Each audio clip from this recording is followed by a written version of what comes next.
that answering light, do you think? Further up, I feel sure, by the Neolithic hut circle. Good heavens! What's that, Watson? I don't know. I heard it once before. It's a sound they have on the moor. Watson, it was the cry of a hound. The Hound of the Baskervilles.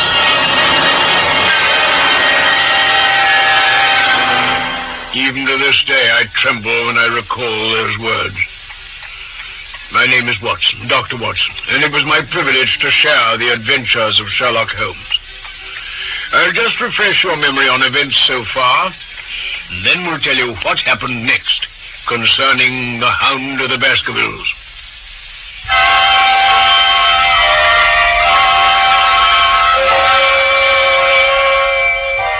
When Dr. Mortimer had finished his strange story of the Hound of the Baskervilles, and how Sir Charles had met his death, my friend Sherlock Holmes persuaded Dr. Mortimer and me to accompany Sir Henry Baskerville to the ancestral home on Dartmoor. While Holmes remained behind in Baker Street, we soon found ourselves driving across the moor to Baskerville Hall. Wonderful country, isn't it, Doctor? Very beautiful. There's autumn in the air, though. Hello? What's this? What's the matter? Look, up there on the skyline. Huh? Oh, a man on horseback. Oh, with a rifle. Oh, there's a convict escaped from the prison, sir. Oh? Been out there 3 days now. Warders are watching every road. They've had no sign of him yet. Farmers about here don't like it, sir, and that's the fact. Well, who is he then? Selden, the Notting Hill murderer. Selden? And he's somewhere out there hiding in a burrow like a wild beast. It's all this moor needs, gentlemen. I don't know if it's my imagination, but it's getting mighty cold.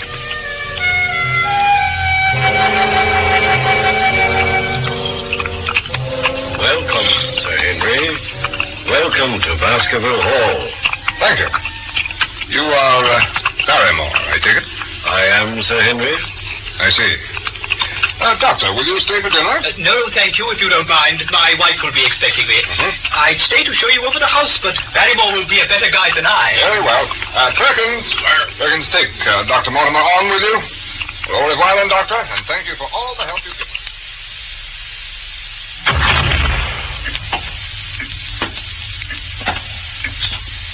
Oh, Doctor, it's just as I imagined it. Rafters, oak paneling, stag's heads, coats of arms. Isn't it the very picture of an old family home? Yeah. And my people have lived here for 500 years. Excuse me, Sir Henry. Yes, Barrymore? Sir, my wife and I will be happy to stay with you until you've made fresh arrangements. Fresh arrangements? Do you mean your wife and you want to leave? Only when it's quite convenient to you, sir. Well, I'd be sorry to start my life here by breaking an old family connection. I feel that too, sir, and so does my wife. Well, then what's the trouble? To tell the truth, sir, we were both very much attached to Sir Charles, and his death gave us a shock and made these surroundings very painful to us. I'm afraid we could never be easy in our minds at Baskerville Hall again. What do you plan to do? Well, I've no doubt, sir, we shall succeed in establishing ourselves in some business. Sir Charles's generosity has given us the means to do it. I see. And now, sir, perhaps I'd better show you to your room.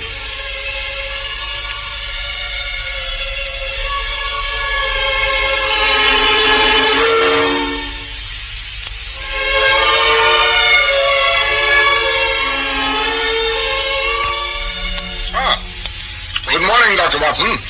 Oh, morning, Sir Henry. Did you happen to hear someone sobbing in the night? Well, that's curious. I thought it was all a dream. I heard it quite distinctly. A woman sobbing. Good morning, gentlemen. Barrymore. It's a very good breakfast. Tell me, we both thought we heard a woman crying in the night. Do you know anything about it? No, Sir Henry. There are only 2 women here at night. One is the scullery maid who sleeps in the west wing, and the other is my wife. It certainly wasn't her. Can I bring you more coffee, sir? No, thank you. Very good, Sir Henry. I don't believe him. Why not? I passed Mrs. Barrymore on my way downstairs. Her eyes were red and swollen. It must have been her. Do you think it was him following me in that cab in Regent Street? Oh, we'll soon find out. Oh, how? When we left you after lunch in London, Holmes sent a telegram to Barrymore with strict instructions that it was to be delivered personally to Barrymore or returned. Mm-hmm. I thought I'd walk over to Grimpen Post Office and have a word with the postmaster. It'll give me something to report to Holmes. Do you feel like a walk? No. I've got a lot of papers to attend to here. You go on your own. I'll see you back here for lunch.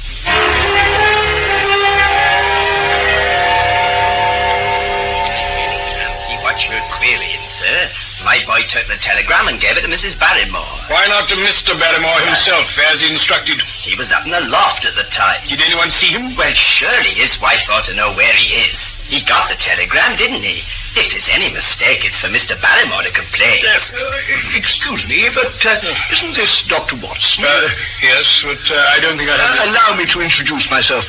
Stapleton of Merripit House. Oh, Stapleton, how do you do, sir? I hope Sir Henry is none the worse for his journey. He's very well, thank you. Excellent. You're going back to Baskerville Hall now, Doctor? That was my intention. Then our roads lie together. And just over there, you can see the plume of smoke from here. That's where I live, Merripit House. Oh. It's only a moderate walk from the moor path. If you've a few minutes to spare, I should appreciate the honor of introducing you to my sister. I should be delighted. Oh, come along, then.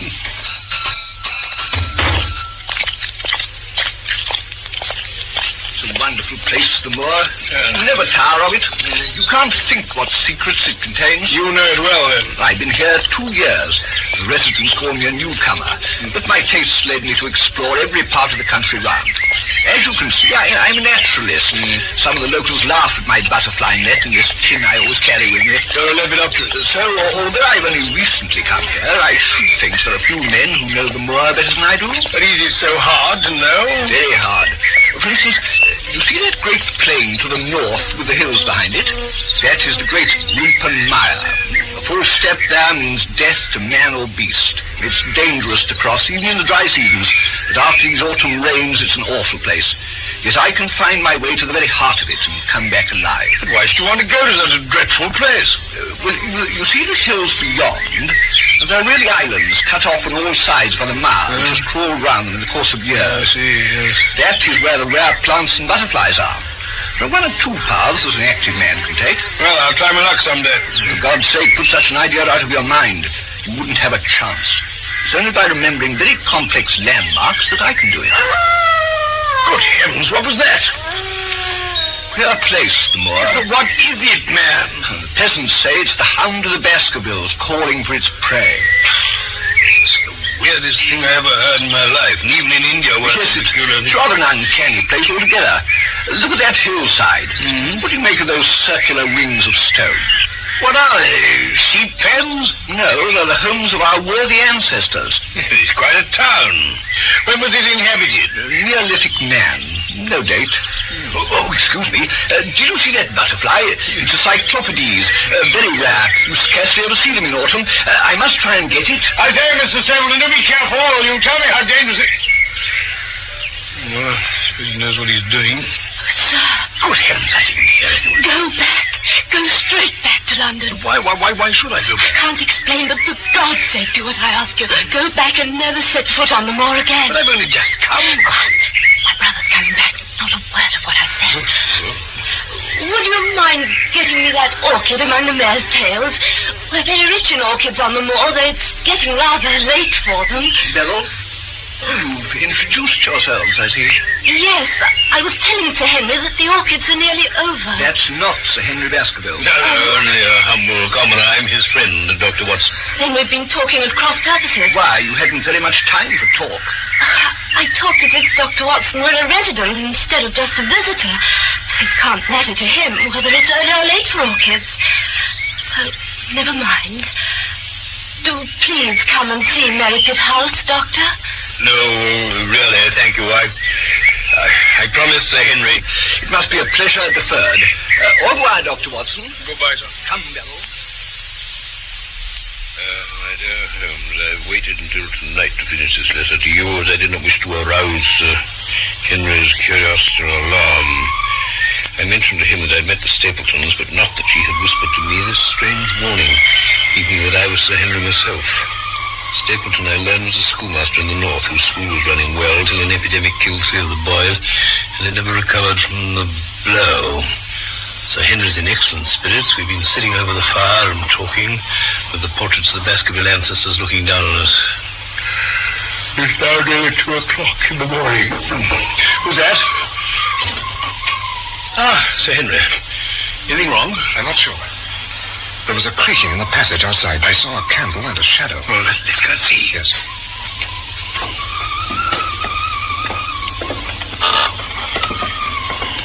There you are. There's a light in one of those rooms. Who is it? Barrymore. What's he doing? Seems to be signaling with a candle, I should think, and staring out onto the moor.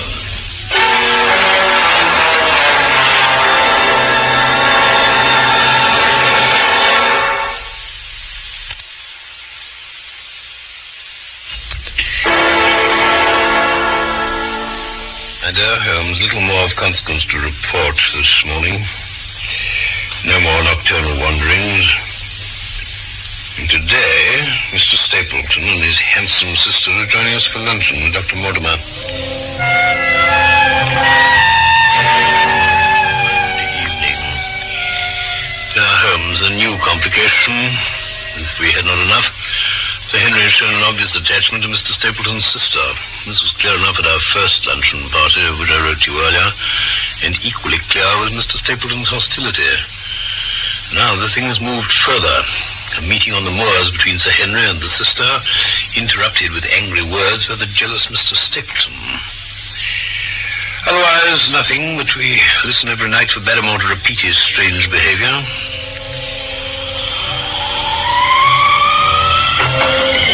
Yes? Watson.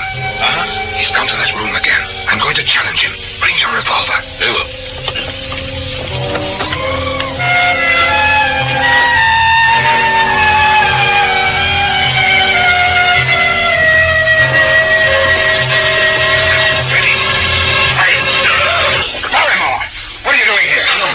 He must have been holding that candle as a signal. Give it to me, Barrymore. It's not a signal, sir. Give me that candle. Now let us see if there's any answer. There. Look. There it is. By Jove, yes. Rascal. He still denies the signal. It's my business, not yours. Then, by thunder, you'll leave my employment in the morning. Come, Watson. Bring your revolver. I have it with me. I'm going to take that man out there, whoever he may be.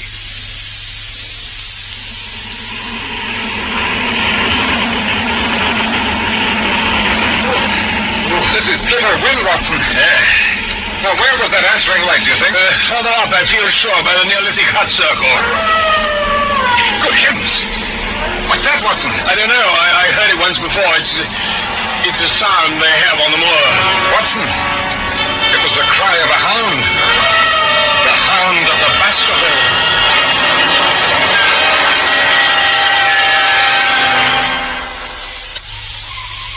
Now, Barrymore, to whom were you signaling?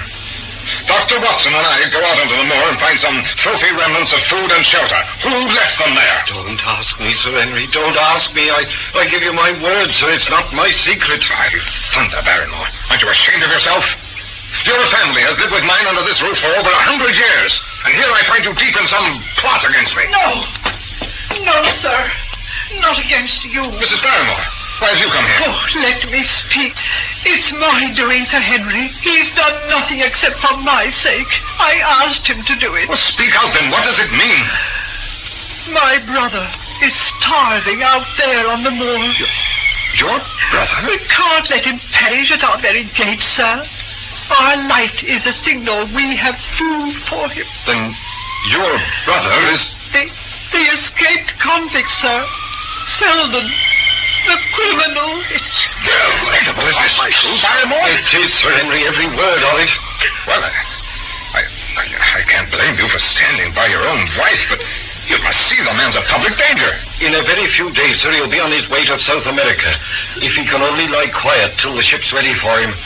I beg you not to let the police know he's still on the moor. What do you say, Watson?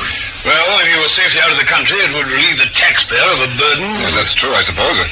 I guess we're aiding and abetting a felony, Watson? Yes, I'm afraid so. All the same, Well, I don't feel now I can give the man up, and that's an end of it. Oh, sir. Sir Henry. Yes? What is it now? You've been so kind to us, sir, that I should like to do the best I can in return. I know something. What do you mean? It's about poor Sir Charles's death, sir. What? Do you know how he died? No, sir, I don't know that. Well, what then? I know why he was at the gate. Why? To meet a woman. A woman? Yes, sir. Oh, what was her name? I can't give you that, sir, but I can give you her initials. They were L.L. How do you know that? Well, sir, your uncle had a letter that morning. It was from Coon Tracy and addressed in a woman's hand. Well? I thought no more of the matter, sir, but the other day my wife was cleaning out Sir Charles's study, and she found the ashes of a burned letter in the back of the grate. Most of it was charred to pieces, but there was just one slip you could still read. Oh, what did it say? It said, "Please, please, as you are a gentleman, burn this letter and be at the gate by 10 o'clock. And the initials were L.L. And you've no idea who L.L. is? No, sir. Very good, Barrymore. You and your wife may go. Thanks. Thank you, sir. And God bless you, sir. L.L.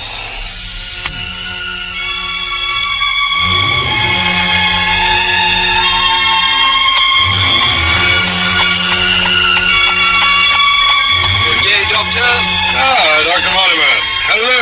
Been taking a walk? Yes, I've been right round the Black Tor. Oh, let me give you a lift home, then. Oh, thank you. Yep, there. I'm very upset, Dr. Watson. My spaniel has disappeared. Oh, yes, little curly-haired chap. Wandered off into the moor and never came back. Oh, I'm sorry. Any news of Sherlock Holmes? No, very little. He acknowledges my reports, but he doesn't say much. Oh, Mortimer, you know, is there a woman living around here with the initials L.L.? Not that I know of. L.L. Oh, wait a minute. Yes, of course there is. Laura Lyons of Coon Tracy. Who is she? Married some artist fellow called Lyons who came sketching on the moors. He walked out on her, and now the poor girl hasn't a penny. How does she live? Oh, several of us have helped her. Stapleton, Sir Charles. So have I. She's managed to start a little typewriting business. Why do you ask? Just curiosity.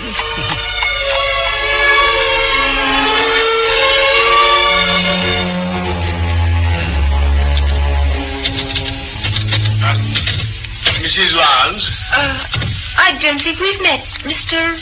Dr. Watson. Oh, how do you do? How do you do? It was about the late Sir Charles Baskerville that I've come to see you. What can I tell you about him? You knew him, didn't you? Yes. I owe a great deal to his kindness. Did you correspond with him? What is the object of this interrogation? To avoid a public scandal. Yes. I did write once or twice to Sir Charles to acknowledge his generosity. How did he know enough about your affairs to be able to help you? Through my friend, Mr. Stapleton. Did you ever write to Sir Charles asking him to meet you? Really, sir? Certainly not. Not on the very day of Sir Charles's death?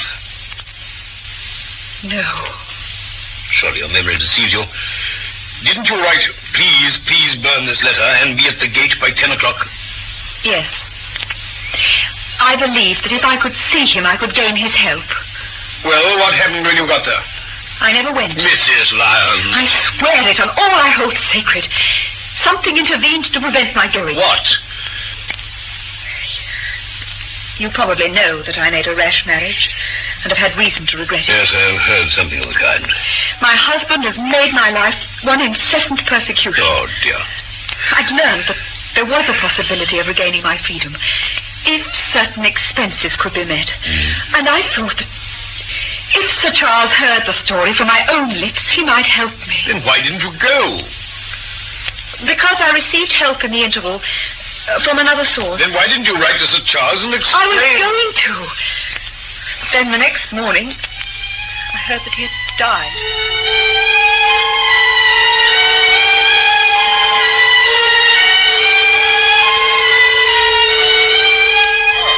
Watson, I thought you got lost on the moors. Come on, your lunch is waiting for you. Well, thank you. No, I didn't get lost. I was driving back from Mrs. Lyons, and Mortimer stopped me, said he'd forgotten to tell me that he has observed a boy go up every day towards those stone huts on the hill. Regular stockwork. That's odd. Oh, Barrymore. Dr. Watson's here now. Very good, sir. Oh, and Barrymore. Do you know anything about a boy going up on the moors? Is he anything to do with that precious relation of yours? No, sir. I think he takes food to that other man. What other man? I don't know, sir. Selden says he's not a convict. He says he's living in one of those stone huts, and the boy brings him up food from one of the villages. But he doesn't know who he is. No, sir. He doesn't like it.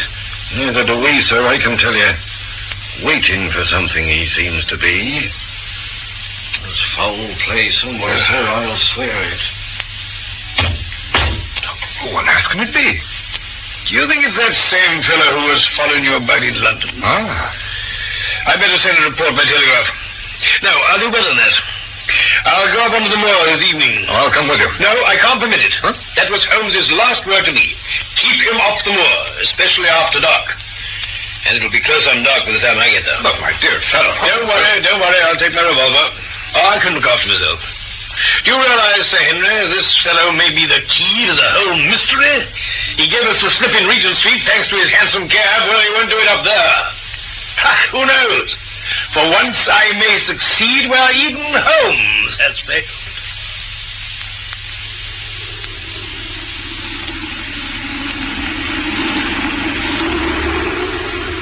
With tingling nerves, I sat in the dark recesses of the hut and waited for the coming of its tenant.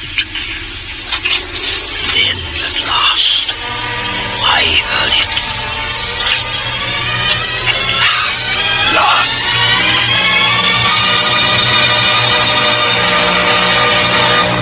It's a lovely evening, wasn't it? I really think you'd be more comfortable outside than in. Holmes! Holmes! And please be careful with that revolver. Oh, my dear Holmes, I was never more glad to see anyone in my life. How did you know I was in there? Watson, if you seriously desire to surprise me, you must change your tobacconist. Oh, my cigarette end? Yes. You threw it down, no doubt, at that supreme moment when you charged into the empty hut. But Holmes, how in the name of wonder did you get here? I thought you were in Baker Street working on that case of blackmailing. That was what I wished you to think. I've been over to see a Mrs. Laura Lyons at Coombe Tracy. Well done. We've obviously been working on parallel lines. What did you learn? Well, she made an appointment with Sir Charles at the gate. She admits that. She wanted money to help her divorce. But she never went. Something happened to make her change her mind, but she wouldn't tell me what. She also said that she first got in touch with Sir Charles through Stapleton. Ah, now that's important. It bridges the gap. You're aware, I suppose, that there's a close intimacy between the lady and Stapleton? No, I didn't know that. There's no doubt about it. Now, this puts a very powerful weapon into our hands. If I can only use it to detach Stapleton's wife... His wife? Why, yes. The lady who passes for his sister is his wife. Good heavens, why the elaborate deception? Because he foresaw that she'd be more used to him as a free woman. Then, is he our enemy? Was it he who dogged us in London? So I read the riddle. Stapleton. And the warning letter, that must have come from her. Exactly. But Holmes, how do you know this woman's his wife? Because he so far forgot himself as to give you a true piece of autobiography when he first met you. There's no one easier to trace than a schoolmaster. Then what's Stapleton after? It is murder, Watson. Refined, cold-blooded, deliberate murder. Listen! My God, what's that? Where is it? The hound! Great heavens, if we're too late! Come, Watson, come!